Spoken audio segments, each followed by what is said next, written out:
Listo, entonces como les había dicho para la parte práctica, para la parte numérica, eh, vamos a trabajar en la página de IBM Quantum. Entonces cuando ustedes inician sesiones aparece esta pantalla. eh, Donde vamos a trabajar es en el lab. Entonces vamos a ir aquí al IBM Quantum Lab. Y esto nos va a llevar a una página de este tipo. Eh, pero déjenme decirles algo más como de lo que es esta página y que tenemos allí. Entonces nos aparece el Quantum Composer, que es una forma de crear circuitos como si estuviéramos creando dibujitos, como por bloquecitos. El lab ya es como tal usando el código de Python. La librería de IBM Quantum se llama Qiskit, básicamente el kit que ellos tienen para implementar todas las cosas con los computadores de ellos. Y aquí tenemos algo que se llama, pues que aparece como una opción de ver todo, como los servicios. Entonces, miremos a dónde nos lleva. Entonces aquí le van a aparecer a uno como varios programas que puede crear. Y quiero que vean es la segunda pestaña, que es Systems. Allí aparecen los computadores que tienen ellos. Entonces aparece la información de qubits, por ejemplo, este es el que más tiene 127 qubits. Y pues es algo que tiene bastante, entonces eso ya les da una idea como de cuántos qubits tienen los computadores, como el que más tiene, cuántos qubits tiene. Mm, Vimos que cuando teníamos por ejemplo, dos bits clásicos habían cuatro opciones, cuando tenemos tres hay ocho opciones, cuando tenemos cuatro bits hay 16 opciones y eso va escalando exponencialmente. Si tengo n bits, tendría 2 a la n combinaciones posibles. Entonces aquí me está dando idea de cuántas combinaciones posibles se pueden mantener en superposición. Listo. Estos tienen candado, quiere decir que no tengo acceso. Por aquí abajo están a los que no se tiene acceso. Está Manila, está Bogotá, Santiago, Quito, Belén, Lima y Armonk. Entonces esos son los equipos a los que no puedo acceder a hacer sus experimentos. Hay 5 qubits, lo estaremos usando por allá en el tercer día, en la parte numérica. Eh, y pues bueno, si uno le da clic a alguno, por ejemplo, Bogotá, nos lleva a la información, a algo llamado el volumen, que es una medida de la capacidad que tiene, la cantidad de trabajos que hay pendientes, porque cuando uno accede a ellos, uno entra a una cola, no es como que uno pueda acceder a ellos en todo el tiempo, sino que hay 68 códigos por ser corridos, entonces uno tiene que tener en cuenta cuándo va a correr. Y bueno, pues aquí pueden básicamente cacharrearlo, mirar qué hay en esta página, en los sistemas. Aquí están los simuladores. Y bueno, eh, vamos a la página inicial. Ajá. Aquí aparecen los códigos que uno mande a correr en computadores, los trabajos. Pero listo, entonces vamos al lab. Entonces, pues les aparece esta ventanita. Lo que vamos a hacer es, podemos crear una página. Oh, tengo que recargar. Podemos crear una página pues, para lo que hagamos aquí en el taller. Naturalmente, como este servicio va a ser como más lento que si lo corren localmente. Lo que les decía, correr localmente es, por ejemplo, en el Google Colab. Van a los punticos de Google y se van al Colab. Y para instalar la librería de IBM, corren este comando. Y bueno, esto les carga todas las funciones que ellos tienen. Pero bueno, aquí cuando lo corren en esta parte, ya todo está básicamente instalado por defecto. Crear una carpeta llamada cubo. Y aquí vamos a crear un nuevo archivo que va a ser un cuaderno, notebook, y le envío sacando ese file.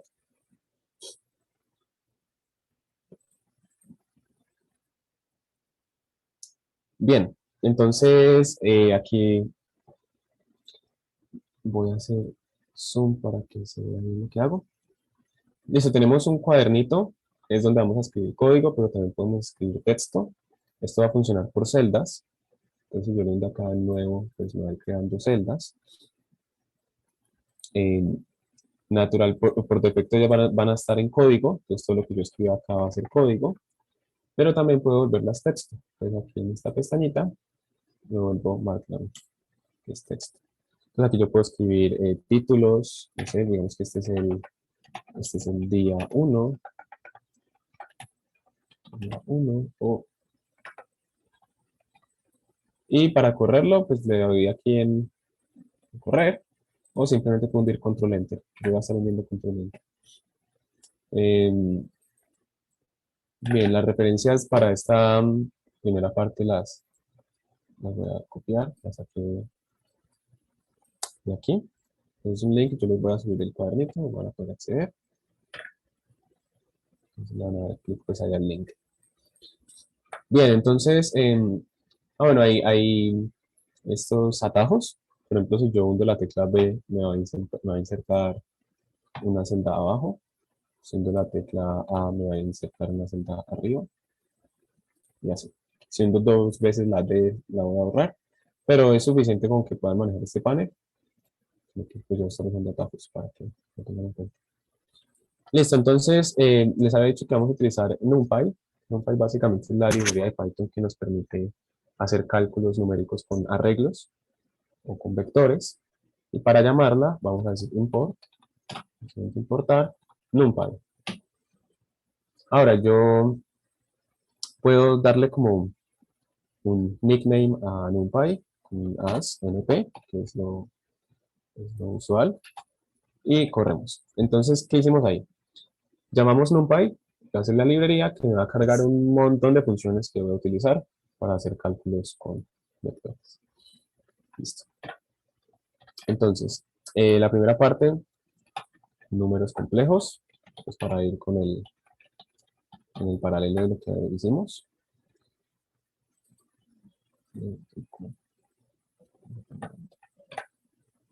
Listo. Entonces, pues bueno, vamos a ver una función que es imprimir. Básicamente todo lo que yo le ponga a imprimir, pues me lo va a mostrar ahí en pantalla. Esto vamos a hacer para mostrar nuestros resultados. Entonces podemos poner, no sé, hola, hola mundo, pongámosle hola Peter. Entonces, ahí nos imprime en pantalla lo que le pusimos. Para hacer un espacio podemos hacer un print vacío. Simplemente no le ponemos nada entre comillas. Entre comillas pues le ponemos cuando vamos a imprimir palabras. Chao. Entonces listo, eso me genera como un espacio. O le podemos poner acá una tecla N, un backslash, una N, y va a ser también un espacio. Listo, entonces, pues así vamos a mostrar nuestros resultados, a ver si está bien. Entonces, para definir un número complejo, pues dámosle z igual a, un inserto más abajo, listo. Z igual a, sabemos que es A más BI, a ver si lo puedo poner en pantalla completa.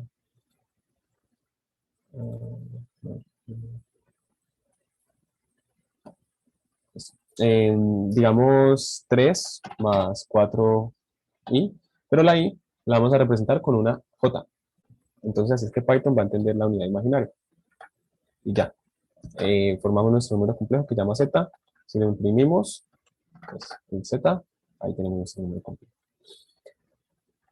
Ahora podemos calcularle diferentes cosas. Por ejemplo, hemos visto la magnitud.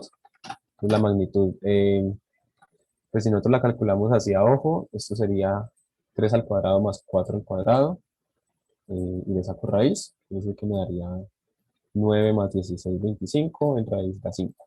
La magnitud tiene que dar 5. Ahora, ¿cómo la hallamos? Podemos darle abs, de valor absoluto, z, y luego le damos print max 5, yo 5. Algo que no es necesario hacer print, también podemos dejarlo así, y vamos a hacer lo mismo, pero pues para que lo imprima solamente, pues En vez de mostrar la línea, le damos print. Ahora, ¿qué le vamos a cambiar a esto? Aquí estamos ingresando un solo número complejo, por eso podemos llamar la función apps. Pero luego le vamos a ingresar a eso vectores. Entonces, cuando le vamos a meter vectores, vamos a utilizar una función de NumPy. ¿Cómo llamamos una función de NumPy? En principio, para llamar cualquier función de NumPy, uno escribe NumPy punto apps, que es la función. Pero nosotros le demos un nickname a NumPy, que es np, aquí arriba. Entonces, lo dejamos como np, apps, z. Me da 5, me da lo mismo. Entonces, en general, vamos a procurar usar el np, porque vamos a trabajar es con vectores, ¿vale? Otra cosa que se puede calcular es el ángulo para la representación polar. El ángulo lo vamos a calcular con np, una función de NumPy que es angle z. Entonces le damos a print, le podemos poner ángulo, listo. Vamos a ponerle 2 puntos. Entonces esto es de la representación polar, cuando vimos que el número se puede escribir como r por e a la i phi. Este ángulo básicamente es el phi. Y otras cantidades que podemos hallar son la parte real y la parte imaginaria. Obviamente nosotros sabemos que la parte real es 3 y la parte imaginaria es 4, pero vamos a ver que el computador lo haga. Es parte real, llamémosle re, la ponemos con np.real z, y la parte imaginaria np.ima z. Y ya podemos imprimir print parte real, coma z. Pues cuando queremos imprimir más de una cosa, le ponemos coma como separado, así como vemos en la parte de arriba. De aquí me z, aquí un re. Y aquí print en la parte imaginaria. Y listo, me imprime la parte real y la parte imaginaria, que coincide con lo que sabemos.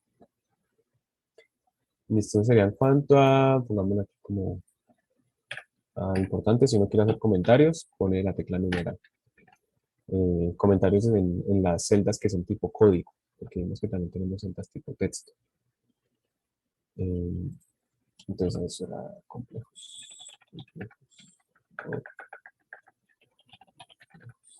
Ahora veamos algunas de las operaciones que tenemos en complejos. Operaciones.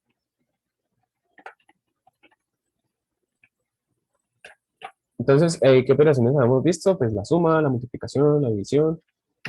Z1 es un primer número complejo, vamos a decir que es 1 más 2J, es a 1 más 2I.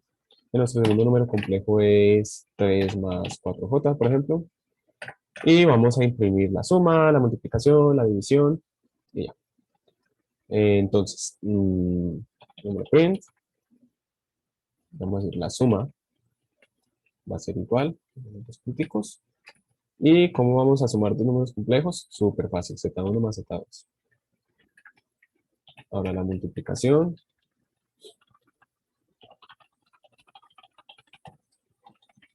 También súper fácil, Z1 por Z2. Ahora la... ¿qué otra faltaba? La división. Entonces la división va a ser también fácil, Z1 dividido Z2. Y eso me va a hacer todas las operaciones. Ahora, ¿eso tiene sentido? Pues bueno, la pregunta ahí es confirmar si eso tiene sentido. Como confirmarlo a mano. Pero bueno, en principio así es como Python nos puede hacer estas operaciones. Aquí no llamamos nada de NumPy, eso es por defecto que Python está manejando los números complejos. Listo. ¿Qué otra operación habíamos definido? Habíamos definido la conjugación. Entonces, para conjugar, definamos otra vez el Z1, a ver, un número Z1 más 3J, número complejo cualquiera. Y hagamos un Z2 que va a ser el complejo conjugado. Entonces sabemos que por definición, el complejo conjugado va a ser 1 menos 3j. Pero obviamente no queremos hacerlo así de simple, o sea, como que solamente sirva para este número, sino que en general lo haga Python para cualquier número complejo. Llamamos una función de NumPy que se llama upcond. Y aquí metemos el z1. Entonces, veamos. Imprimamos el número complejo z1. Imprimamos el conjugado, acá que es z2. Y el resultado fue exactamente lo que esperábamos.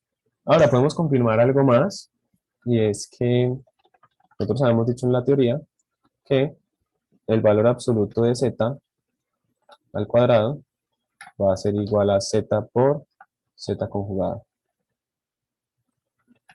Así.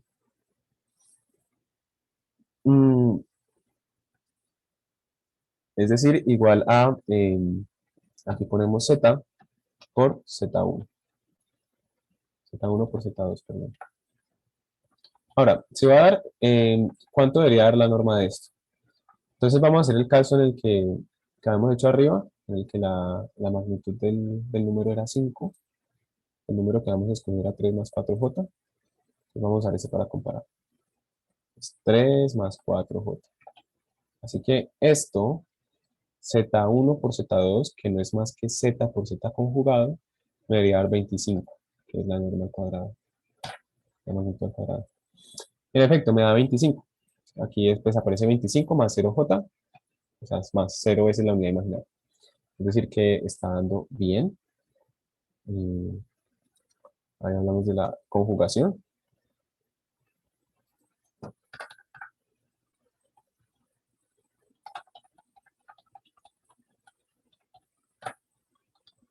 Bien. Ahora vamos a pasar al siguiente tema, que es espacios vectoriales. Lo siguiente que vimos en la sesión.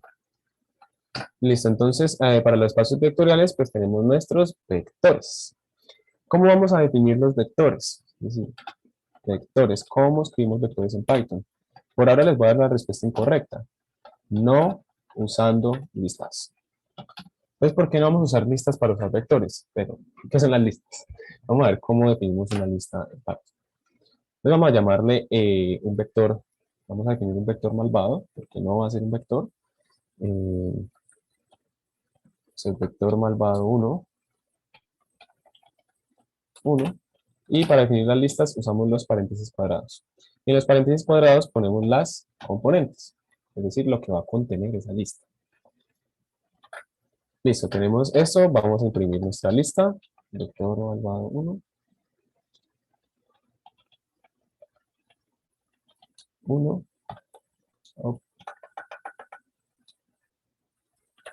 y nos aparece un arreglo de 3 componentes. En principio uno puede decir, bueno, eso es un vector, pero no, vamos a ver por qué no es un vector. Para ello vamos a definir en vector malvado 2, vamos a hacer 2, 3, 4, 5, por ejemplo, y vamos a definir un escalar. Vamos a decir que el escalar es 3. Entonces, imprimimos vector malvado 1 más vector malvado 2. Hay una forma de uno eh, usar atajos acá. Digamos que yo quiero escribir toda esa palabra larga vector malvado.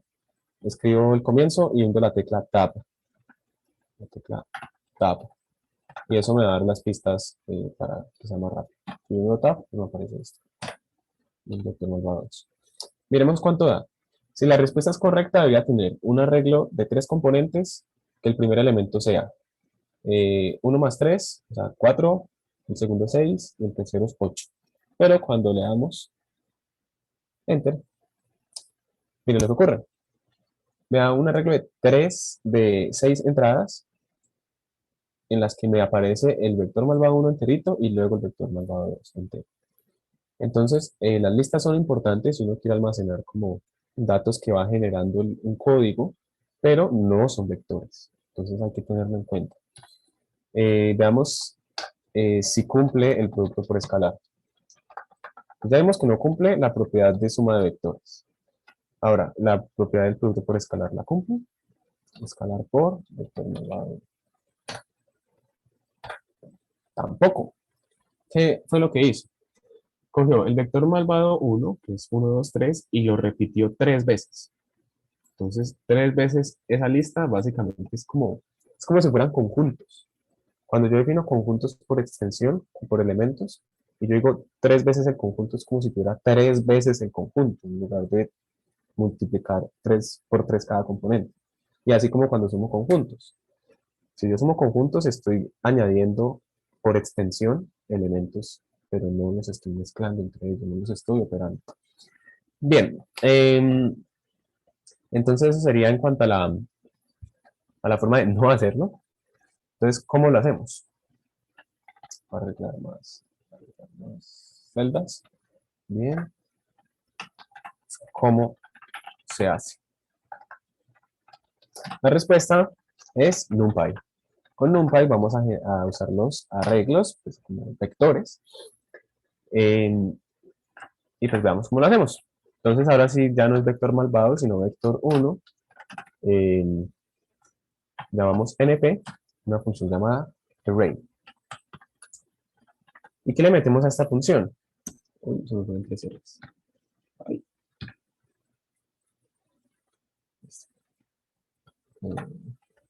¿Qué le vamos a meter? Le vamos a meter una lista. Entonces 1, 2, 3. Y le vamos a imprimir print vector 1. El resultado ahora es un vector. La verdad no es que sea muy diferente, a diferencia de las comas. Esa es la diferencia. Pero ya esto es un vector. De hecho, si nosotros no le damos print, sino así vector 1, aquí me dice que es un arreglo. ¿Listo? Bien. Este es el vector 1. Vamos a definir un vector 2, que es np.array. Y el segundo que habíamos definido era 4, 5, 6. Entonces ahora sí vamos a hacer la suma. Imprimamos la suma. Vector 1 más vector 2. Y definamos el escalar otra vez. Escalar igual a 3. Y bueno, la suma, en efecto, me dio una suma de vectores. El primer elemento 5, 7 y 9. Veamos el producto por escalar que me devuelve. Escalar por vector 1. En efecto, me devuelve 3 veces las componentes multiplicadas. Perfecto. Entonces, eso es en cuanto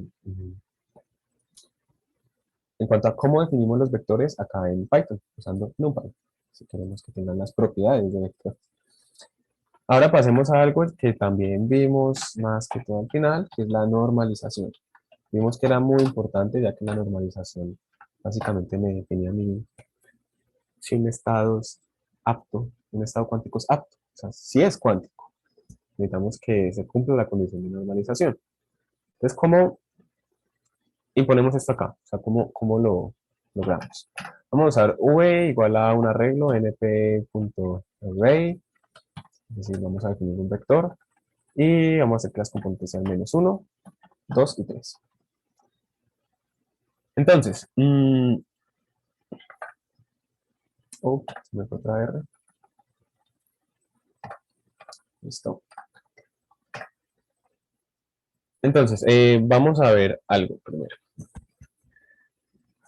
Recuerden la función np absoluto. O sea, si nosotros acá imprimimos print v, pues nos da eso. Menos 1, 2, 3, que es lo que estamos definiendo. Miremos qué ocurre cuando hacemos np-abs.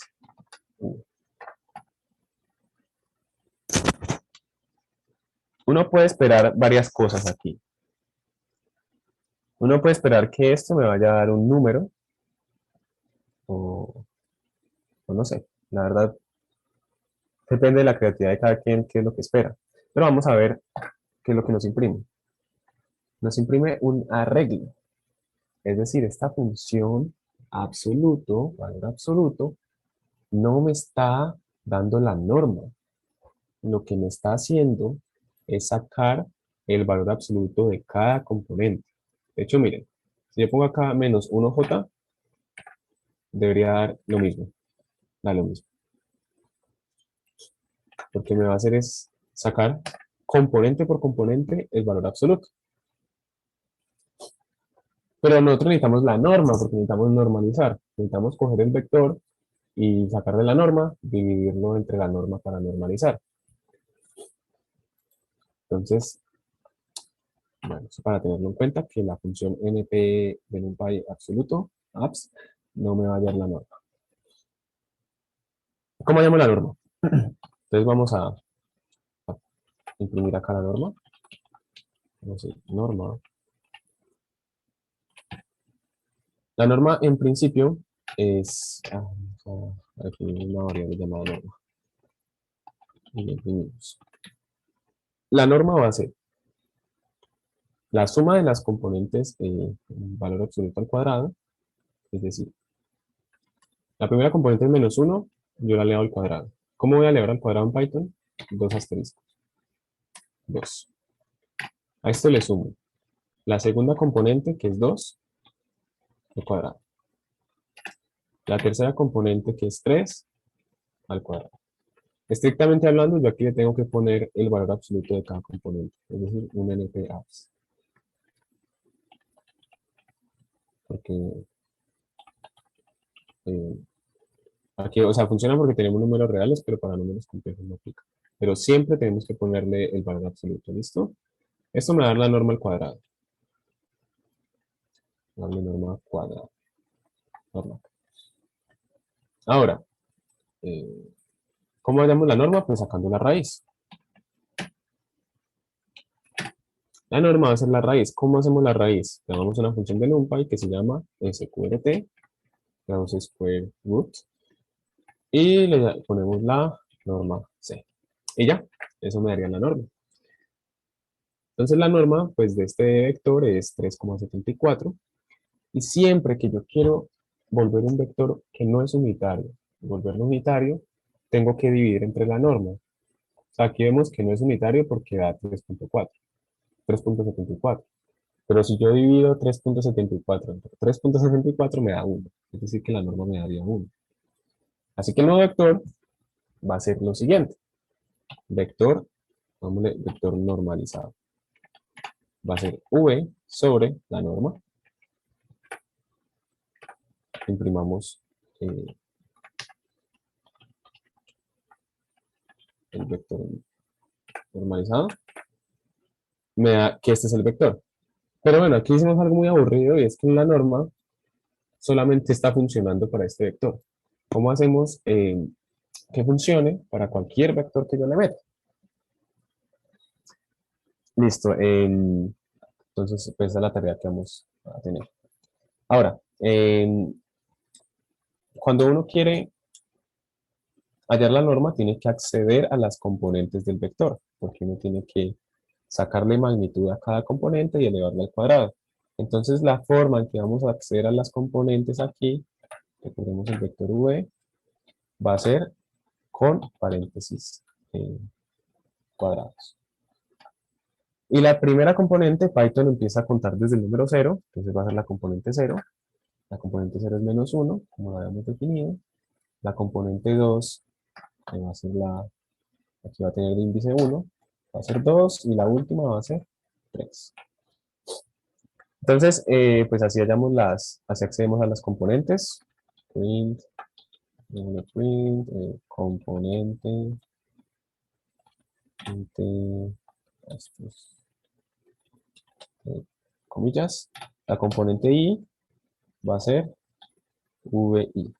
Pero tenemos que decir que es i. Vamos a decir que i es la segunda componente. No, la primera componente. Sí, la segunda componente. O sea, el número 1.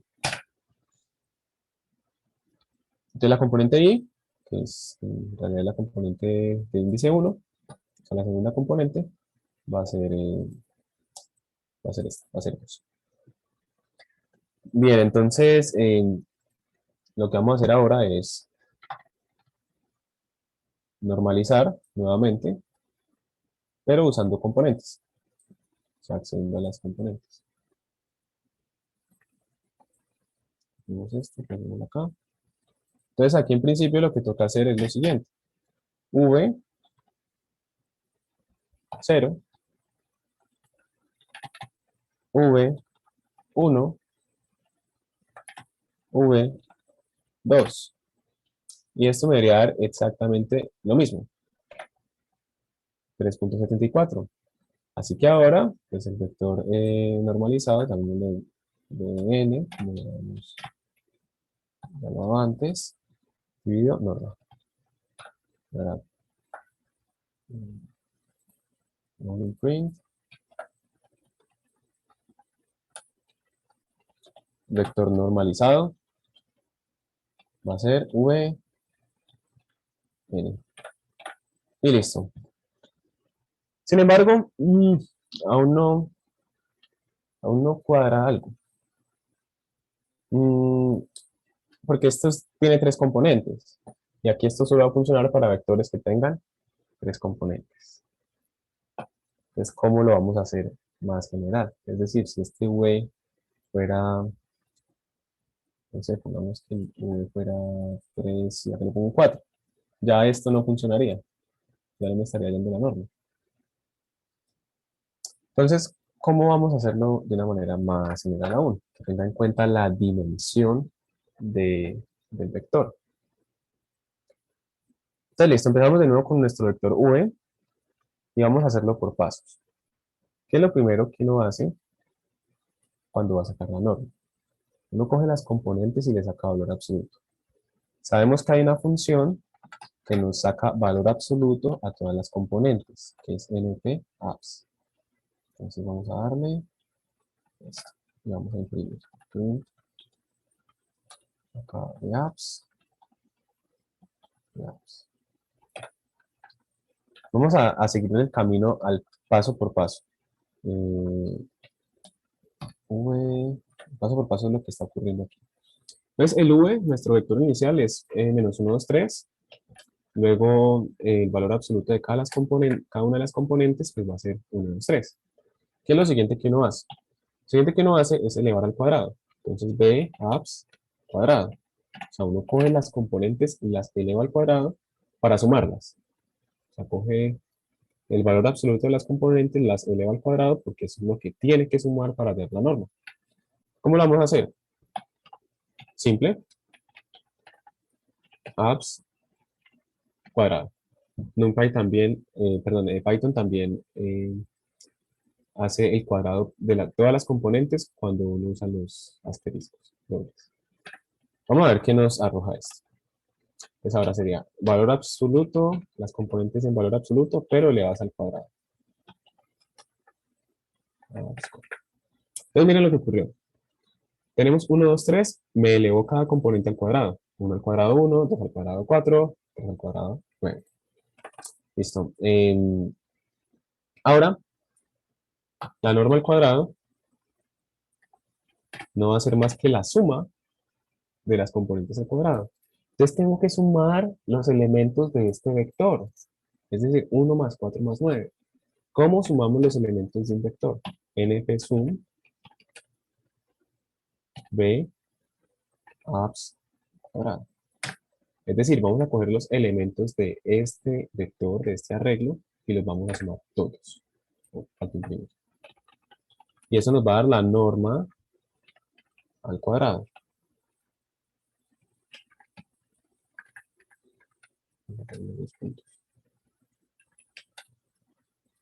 Norma 2. Y si dio. Aquí tenemos 9 más 1, 10, más 4, 14. La norma al cuadrado dio 14. Y eso funciona para cualquier número de componentes. Si yo pongo un 4, también me lo va a sumar. Entonces vamos con este ejemplo. Siguiente paso, tenemos la norma al cuadrado, hallemos la norma. Ya lo habíamos visto, sacamos la raíz nada más. Norma, ahora imprimimos. La norma no va a ser más que esta variable que llamamos norma. La norma es 1, norma 2. La norma 2. Listo, ahora sí dio 3.74, lo mismo que nos había dado. Mm, listo, tenemos la norma, entonces ahora el vector unitario, o más bien el vector normalizado, n, va a ser el vector dividido entre su norma. Démosle print, el vector normalizado, y obtenemos el mismo resultado que habíamos estado obteniendo, hemos estado trabajando. Ahora, ¿por qué es este paso a paso? Porque pues hay que ver cada una de las partes. Esto lo podemos simplificar de una manera como aquí tenemos una, dos, tres, cuatro, cinco líneas para hacer eso, pero lo podemos llevar a una sola línea. ¿Cómo lo hacemos? De hecho, esto es una de las cosas que me parece más como chéveres de Python, es que uno puede escribir como todas las operaciones en una sola línea. Vamos a ver cómo. Entonces, v va a ser esto, y lo que queremos hallar es el vector normalizado, el vn. Esto va a ser v dividido entre la norma. ¿Pero qué es la norma? La norma, aquí lo tenemos, es np por la raíz de eso. Más bien, la raíz de eso. Que la accedemos con np. Ahora, ¿qué es norma 2? Norma 2 es esta suma. Ahora, ¿qué es v abs quad? Es esta cantidad.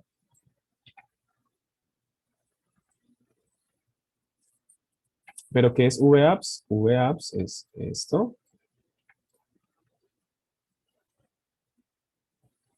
Y ya tenemos todas las líneas que habíamos hecho. Le podemos dar print, de hecho la última línea.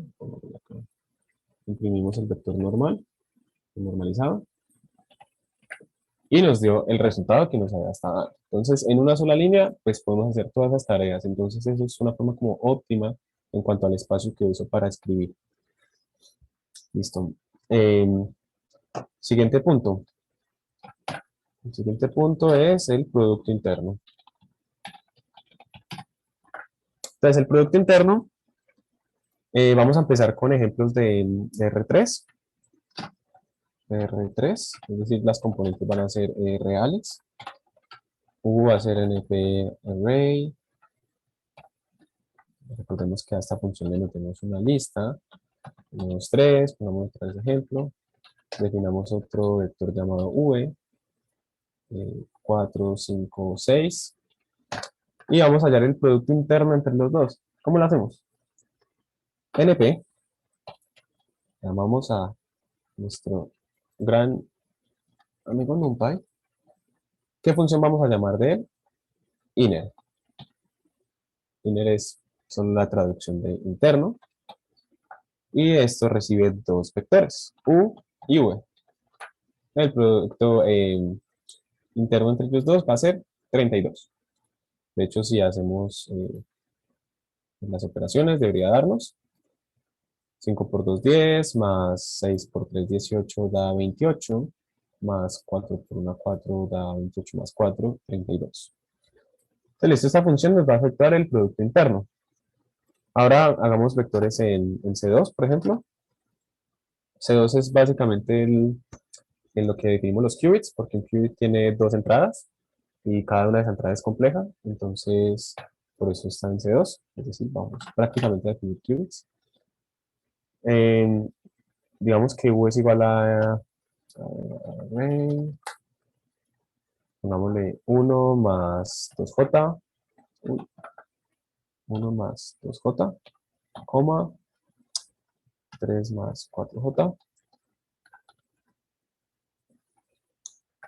imprimimos esto. Entonces este va a ser nuestro vector complejo, pues tiene la primera componente es 1 más 2i y la segunda es 3 más 4i. Definamos otro, porque nuestro objetivo es hallar el producto interno. Pongámosle 2 más 1i y 4 más 3i. Y el producto interno va a ser NP, inner. Ahora, hay algo importante aquí. Recuerden que si vamos a hacer U, el producto interno de U con V, es decir, el bracket, el primero tiene que conjugar el primer vector. como lo habíamos visto. ¿Cómo conjugamos? Ya habíamos visto. NP con... Y esto nos da el producto interno. Entonces, es importante, si vamos a hacer el producto interno en los complejos, hay que conjugar el primer vector. Listo. Mm, ahora, notación de Dirac. Para notación de Dirac, esto es algo más bien que se puede construir como por gusto, tipo para mayor placer, pero no es algo que lo vayamos a necesitar. Es construir un conjunto, o sea, lo que vamos a hacer es construir un módulo, o sea, un conjunto de funciones que nos permitan representar la notación de Dirac. Entonces, ¿por qué menciono esto? Porque uno tiene ideas de, bueno, lo que es la notación de Dirac. eh, Sin embargo, ¿cómo llevo eso al computador? ¿Cómo llevo eso aquí a Python? Entonces, vamos a definir una función. Para definir funciones en Python, le damos a def. La función se va a llamar get. Entonces, ¿qué me va a hacer la función get? La función get me va a recibir un vector, me va a recibir una lista y me va a devolver lo siguiente. Algo importante aquí. Python tiene algo llamado la identación, y es que cuando yo voy a hacer, por ejemplo, condicionales, cuando voy a hacer ciclos, cuando voy a definir funciones, le hundo dos punticos, aquí definir, función, dos punticos. Cuando le hundo enter, miren que la línea que me genera no es en el inicio de la pantalla. Eso es una indentación, básicamente.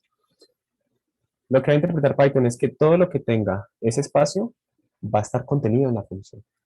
O sea, que todas las cosas que yo ponga a esta distancia, la función las va a ejecutar. Esto es importante tenerlo en cuenta. Si yo vuelvo algo por acá, me aparece rojo, que pues me va a decir, no, ahí no es donde lo tiene que poner desde esta posición las palabras. Entonces, get me va a generar un arreglo que básicamente lee el vector. Es decir, yo le meto una lista y me crea un vector. Ahora algo que voy a poner, esto no es necesario que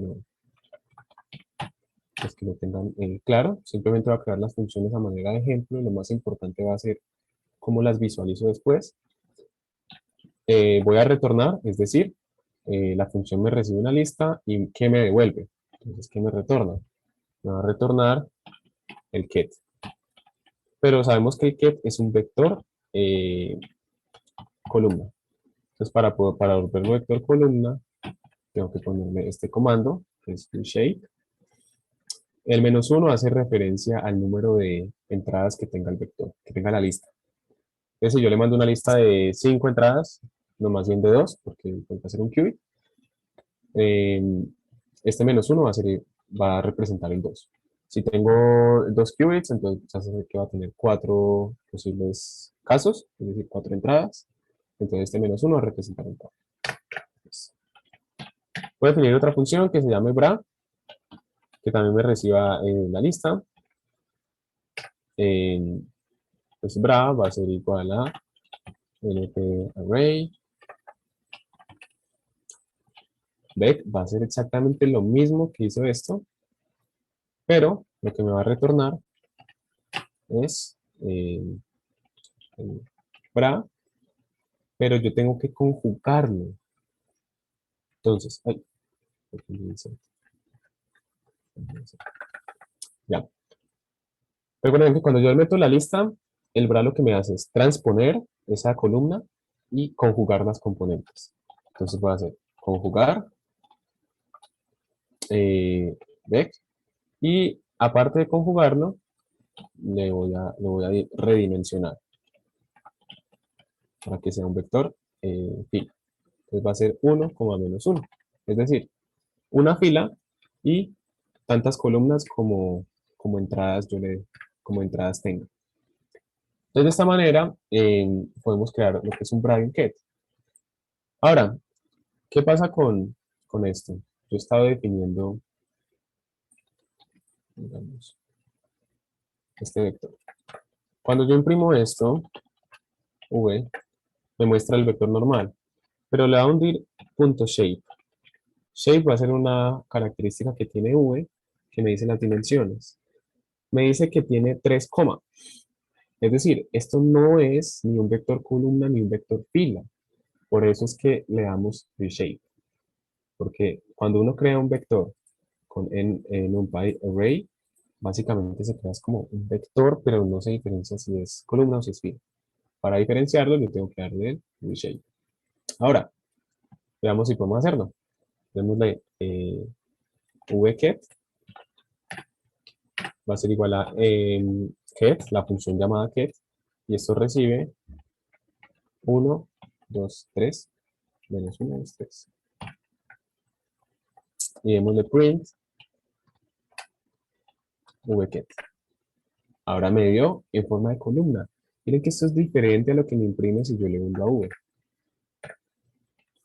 Ahora, ¿cuál es la forma que tiene este coso? Este vectorcito. 3,1. Ahora sí tiene dimensiones definidas. Ahora vbra va a ser igual a bra, la función bra, y le metemos menos 1, 2, 3. Y le damos nuevamente print bra. Ahora me imprimes un vector columna. Segundo shape, en efecto las dimensiones que tienen son 1,3. Entonces listo, esto es algo más para llevar en lo que tenemos en la cabeza aquí al código. ¿Qué más podemos crear? Podemos crear una función que me normalice. Entonces, normalize.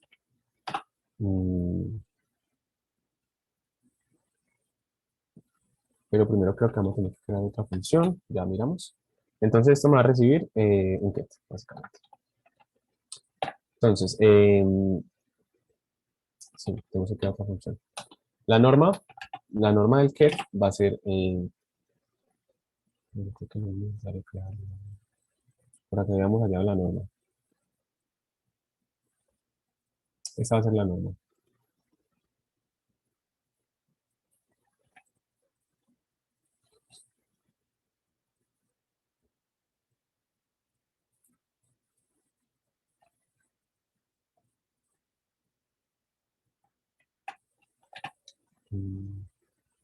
Probablemente hay algún problema con esto, pero no miramos. La norma va a ser la raíz, bueno, lo que habíamos hallado antes, y aquí en lugar de v debería ir get. Pero aquí es donde yo digo que probablemente tengamos el problema. Bueno, ahí miramos. Y lo que me va a retornar va a ser en get dividido la norma. Entonces nosotros sabemos que este vector no está normalizado.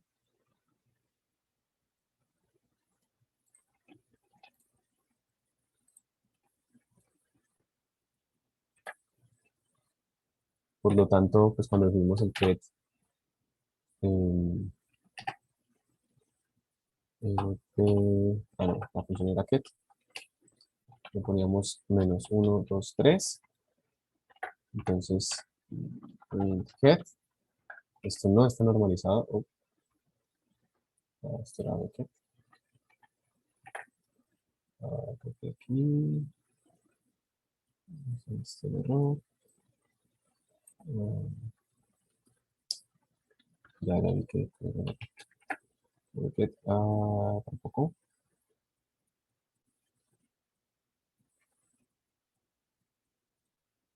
Ya, cambié el nombre. Voy a hecho como lápiz. Listo. Entonces, si yo le hundo normalizar, yo quiero que get normalizado sea la versión normalizada de get o de get. Aquí yo creo que me va a arrojar error de pronto. No me va a arrojar error. Vamos a darle print get normalizado. Entonces, obtengo un get que está normalizado. Ya vimos que esta era la versión normalizada de lo que teníamos. Es decir, un vector columna que lo normalicé. Listo, entonces esto nos va a permitir crear ya finalmente qubits. Ya es la última parte.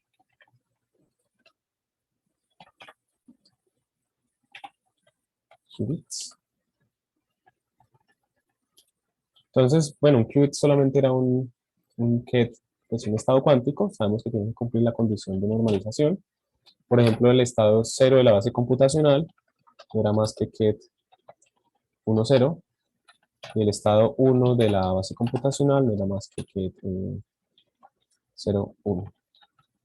Entonces ya tenemos definido un qubit aquí en Python. Podemos imprimir. Imprimamos el estado 0 va a ser igual a, pongamos acá un espacio, 0, y el estado 1, 1 va a ser igual a, listo. Estos serían nuestros qubits definidos aquí.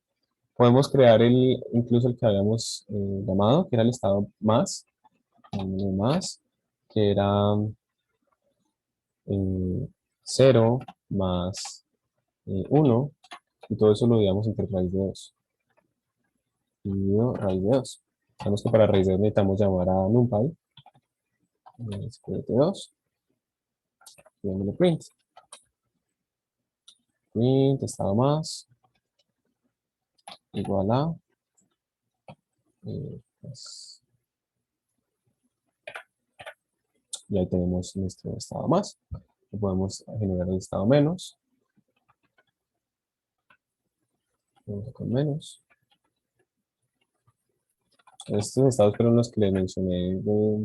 Comprueben ustedes si es una base, si estos estados son una base. Y ya, esto sería todo por la sesión de programación. Espero que les haya sido útil. Si tienen alguna pregunta, adelante.